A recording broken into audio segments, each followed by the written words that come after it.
Hello student, welcome to study 56 my self Mukund. और आज मैं पॉलिटिकल साइंस की सेकेंड बुक का चैप्टर 4 पढ़ने जा रहा हूँ, जिसका नाम भारत के विदेश संबंध, मतलब कि relationship between foreign countries.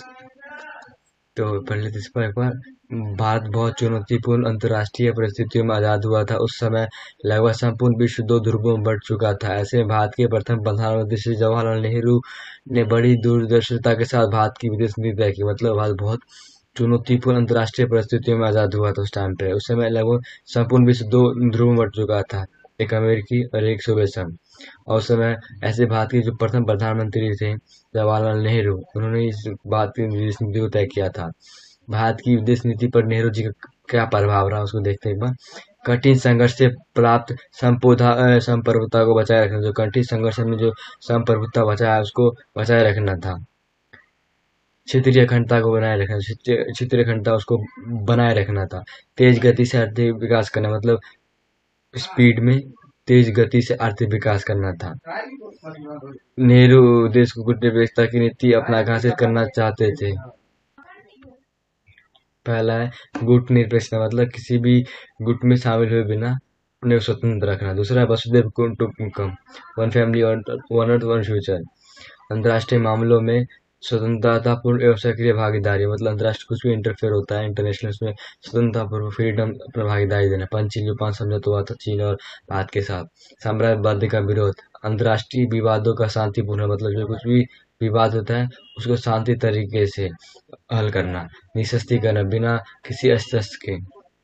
Panchsheel 29 अप्रैल 1954 को भारत के प्रधानमंत्री पंडित जवाहरलाल नेहरू और चीन के प्रमुख चाओ एन लाई ने शांतिपूर्ण सह अस्तित्व के 5 सिद्धांतों की घोषणा की थी। मतलब से पंच से गया, जिसमें कि नेहरू और चीन के प्रमुख चाओ एन लाई थे। गुट निरपेक्षता की नीति, विदेश नीति का एक प्रमुख तत्व ये भी है गुट निरपेक्षता।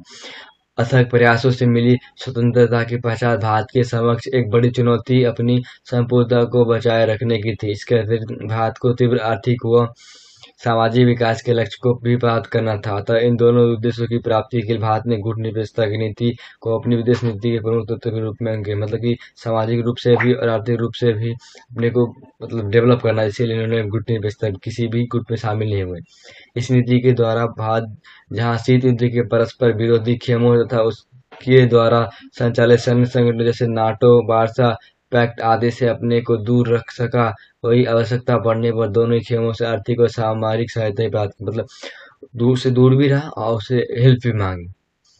एशिया तथा अफ्रीका के नव स्वतंत्र देशों के मध्य भविष्य में अपनी महत्वपूर्ण व विशिष्ट स्थिति की संभावना को भांपते हुए भारत ने भी औपनिवेशिकरण की प्रक्रिया का प्रबल समर्थन किया है। इसी कड़ी में 1955 में इंडोनेशिया के शहर बांडुंग में एफ्रो एशियाई सम्मेलन हुआ, जिसमें गुट निरपेक्ष आंदोलन की नींव पड़ी। सितंबर 1961 में बेलग्रेड में प्रथम गुट निरपेक्ष सम्मेलन के साथ इस आंदोलन का औपचारिक प्रारंभ हुआ। प्रॉपर 1955 में इंडोनेशिया में बांडुंग में एक सम्मेलन हुआ था। उसके बाद 1961 बेलग्रेड में प्रथम गुट निरपेक्ष सम्मेलन हुआ था।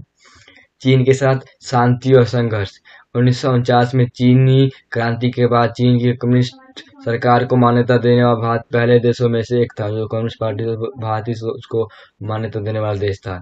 1950 में चीन ने तिब्बत पर अपना नियंत्रण जमा लिया। जो 1950 में चीन ने कहा कि तिब्बत हमारा है, उसको नियंत्रण जमा लिया।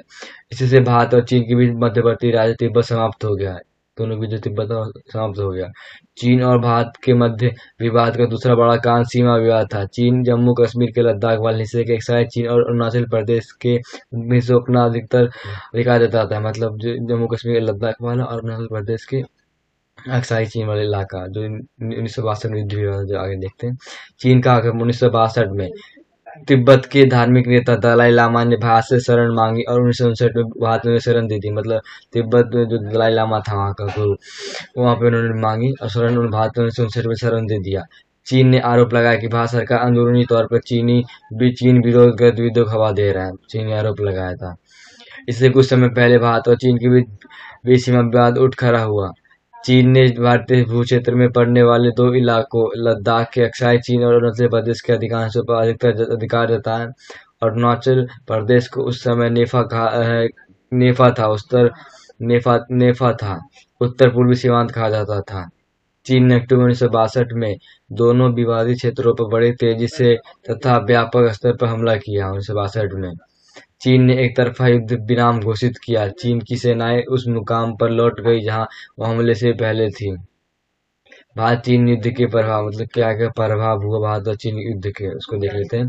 चीन युद्ध से भारत की छवि को देश और विकास विदेश में धक्का लगा। मतलब चीन युद्ध से भारत की छवि को, चीन हुआ चीन चीन युद्ध से चीन युद्ध हुआ था ना, उससे भारत की छवि को देश और विदेश में धक्का लगा था। इस संकट से उबरने के लिए भारत को अमेरिका और ब्रिटेन की मदद की गुहार लगानी पड़ी। इस संकट के लिए भारत ने अमेरिका और ब्रिटेन से भी मदद मांगी थी। सोवियत संघ इस संकट की घड़ी में तटस्थ रहा, मतलब सोवियत संघ भी इस घड़ी में उसकी सहायता की थी।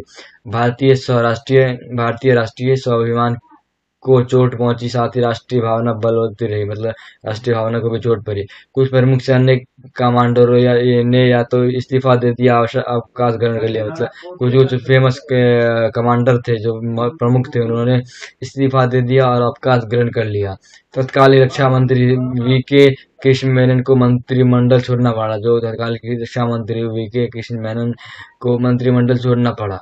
पहली बार नेहरू सरकार के खिलाफ अविश्वास प्रस्ताव लाया गया और लोकसभा में इस पर बहस हुई। मतलब जो पहली बार था ना, नेहरू सरकार के खिलाफ अविश्वास प्रस्ताव लाया गया और लोकसभा में इस बहस हुई।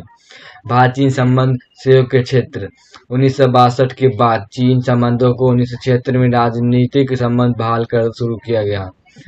1970 के दशक में चीनी नेतृत्व बदलने से अब वैचारिक मुद्दों की जगह व्यापारिक मुद्दे प्रमुख होने लगे। वैचारिक की जगह व्यापारिक मुद्दे प्रमुख होने लगे। 1979 में भी श्री अटल बिहारी वाजपेयी विदेश मंत्री तथा राजीव गांधी ने 1988 में प्रधानमंत्री के तौर पर चीन की यात्रा की, परंतु चीन के साथ व्यापारिक संबंधों पर ज्यादा चर्चा हुई। मतलब कि 1979 में अटल बिहारी वाजपेयी विदेश मंत्री थे, उन्होंने चीन का दौरा किया था। 1988 में प्रधानमंत्री राजीव गांधी ने भी किया था। 1981 में सीमा विवादों को दूर करने के लिए वार्ताओं की श्रृंखला भी शुरू की गई। 1988 में प्रधानमंत्री राजीव गांधी ने चीन की यात्रा की, जिसके बाद सीमा विवाद पर स्थिति बनाए रखने की पहल हुई। मतलब इन्होंने घुमा तो फिर वो सीमा विवाद को थोड़ा कंट्रोल किया गया। दोनों देशों ने सांस्कृतिक आदान प्रदान, विज्ञान और तकनीक के क्षेत्र में परस्पर सहयोग और व्यापार के लिए सीमा पर 4 पोस्ट खोलने हेतु समझौते किए। 1999 से द्विपक्षीय व्यापार 30% सालाना की दर से बढ़ रहा है। द्विपक्षीय व्यापार चीन के साथ।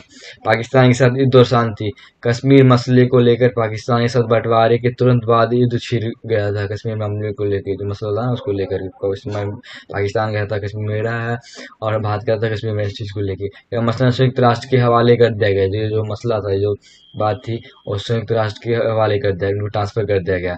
कश्मीर के सवाल पर हुए संघर्ष के बावजूद भारत पाकिस्तान सरकारों के बीच सहयोग संबंध कायम हुए।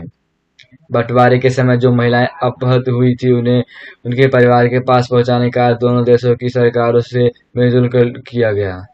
विश्व बैंक की मध्यस्थता से सिंधु नदी जल संधि पर सन 1960 में नेहरू और जनरल अयूब खान ने हस्ताक्षर किए थे। 1960 में विश्व बैंक की मध्यस्थता से सिंधु नदी जो बाल विवाद चल रहा था उसको लेकर के 1960 में नेहरू और जनरल अयूब खान ने हस्ताक्षर किए। 1965 के अप्रैल में पाकिस्तान ने गुजरात के कच्छ इलाके के रन में सैनिक हमला बोला। 1965 में। इसके बाद जम्मू कश्मीर में अगस्त और सितंबर के महीने में पाकिस्तान ने बड़ा हमला बोला। पहले हमले ही बोले जा रहे थे। तत्कालीन प्रधानमंत्री लाल बहादुर शास्त्री ने पंजाब की सीमा की तरफ से जवाबी हमला करके आदेश दिए। घनघोर लड़ाई हुई और भारतीय सेना आगे बढ़ते हुए लाहौर तक पहुंच गई। संयुक्त राष्ट्र संघ के हस्तक्षेप से इस लड़ाई को, मतलब जो लड़ाई हो रहा था ना, इसको संयुक्त राष्ट्र इंटरफेयर कर इसको रोक दिया गया। भारतीय प्रधानमंत्री लाल बहादुर शास्त्री और पाकिस्तान के जनरल अयूब खान ने 1966 में ताशकंद समझौते पर हस्ताक्षर किए, जिसे सोवियत संघ ने मध्यस्थता की, मतलब कि जो 1965 में युद्ध हुआ था तो उसको लेकर 1966 में हस्ताक्षर हुए। ठीक है, उसी को नाम दिया गया प्रधानमंत्री लाल बहादुर शास्त्री और पाकिस्तान के जनरल अयूब खान। तो जो समझौता उसका नाम था ताशकंद समझौता। आगे पढ़ेंगे शिमला समझौते के बारे में भी। बांग्लादेश 1971 युद्ध, 1970 में पाकिस्तान के सामने खड़ा अंदरूनी संकट आगे हुआ। पाकिस्तान के पहले आम चुनाव में खंडित जनादेश आया। जुल्फिकार अली भुट्टो की पार्टी पश्चिमी पाकिस्तान में विजय रहे, जबकि मुजीबुर रहमान की पार्टी अवामी लीग ने पूर्वी पाकिस्तान में जोरदार कामयाबी हासिल की। पाकिस्तानी सेना ने 71 में शेख मुजीब को गिरफ्तार कर लिया और पूर्वी पाकिस्तान के लोगों पर जुल्म ढोना शुरू किए। जवाब में जनता ने अपने इलाके यानी मौजूदा बांग्लादेश को पाकिस्तान से मुक्त कराने का संघर्ष छेड़ दिया। 1971 में पूरे वर्ष भारत को 80 लाख शरणार्थियों को बोझ बहन करना पड़ा, जो पूर्वी पाकिस्तान से भागकर भारत के नजदीकी इलाके में 80 लाख शरणार्थी आए, जो उनको हैंडल करना पड़ा भारत सरकार को। पाकिस्तान ने आरोप लगाया कि वह उनसे तोड़ने की कोशिश कर रहे हैं। अमेरिकी राष्ट्रपति रिचर्ड निक्सन ने के सलाहकार हेनरी किसिंजर ने 1971 के जुलाई में पाकिस्तान होते हुए भी गुपचुप चीन का दौरा किया। अमेरिका पाकिस्तान चीन की धुरी बनते देख भारत ने इसके जवाब में सोवियत संघ के साथ शांति और मित्रता की 20 वर्षीय संधि की। मतलब जो अमेरिका पाकिस्तान की धुरी में ज्यादा मित्रता बढ़ रही थी, तो भारत सरकार ने सोवियत संघ के साथ अपनी फ्रेंडशिप ज्यादा गहरी की। संधि में इस बात का आश्वासन मिला कि हमला होने की सूरत में सोवियत संघ भारत की मदद करेगा। जो कुछ भी दिक्कत होता तो सोवियत संघ भारत की मदद करेगा। 1971 के दिसंबर में भारत पाकिस्तान के बीच पूर्णव्यापी मतलब 1971 के दिसंबर में भारत पाकिस्तान के बीच पूर्णव्यापी युद्ध छिड़ गया। 10 दिनों के अंदर भारतीय सेना ने ढाका को 3 तरफ से घेरा और 90,000 सैनिकों के साथ पाकिस्तान की सेना का आत्मसमर्पण किया। मतलब 10 दिन के अंदर भारतीय सेना ने ढाका को 3 तरफ से घेर लिया। जो बांग्लादेश का जो पार्ट है ढाका, उसको घेरा और 90,000 सैनिकों के साथ उसको गिरफ्तार किया, आत्मसमर्पण करवा दिया, हैंडल करवा दिया। बांग्लादेश के रूप में स्वतंत्र राष्ट्र का उदय हुआ भारत ने एक तरफा युद्ध विराम घोषित किया। 3 जुलाई 1972 को इंदिरा गांधी और जुल्फिकार अली भुट्टो के बीच शिमला समझौता पर हस्ताक्षर हुए। मतलब कि इधर थे भारतीय तरफ से इंदिरा गांधी और पाकिस्तान से जुल्फिकार अली भुट्टो के बीच 3 जुलाई 1972 को जो समझौता उसका नाम था शिमला समझौता। भारत का परमाणु कार्यक्रम। भारत के परमाणु कार्यक्रम की शुरुआत 1940 के दशक के अंतिम सालों में हुई, जहांगीर भाभा के निर्देशन में हो चुकी थी।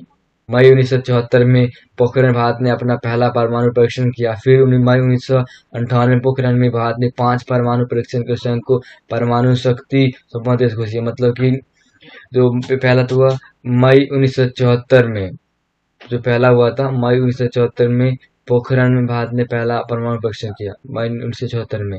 दूसरा मई 1998 में, पहला हुआ 1974 पोखरण राजस्थान में, दूसरा मई 1998 पोखरण राजस्थान में घोषित किया। उसके दिन बाद पाकिस्तान ने भी शुरू कर दिया परमाणु परीक्षण। भारत का परमाणु नीति क्या था?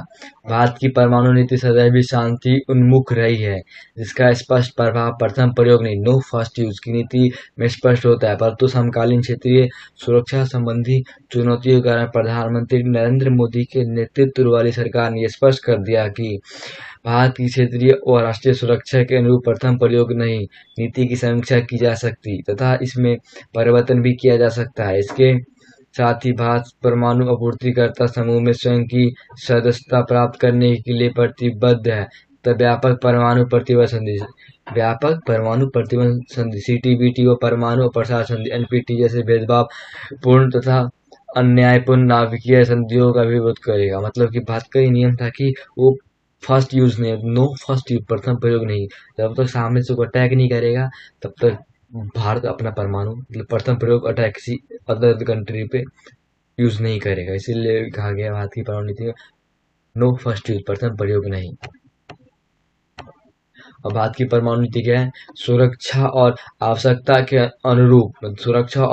अनुरूप परमाणु हथियारों का निर्माण। मतलब सुरक्षा कैसी है, आवश्यकता क्या है, उस हिसाब से हथियारों का निर्माण किया जाए।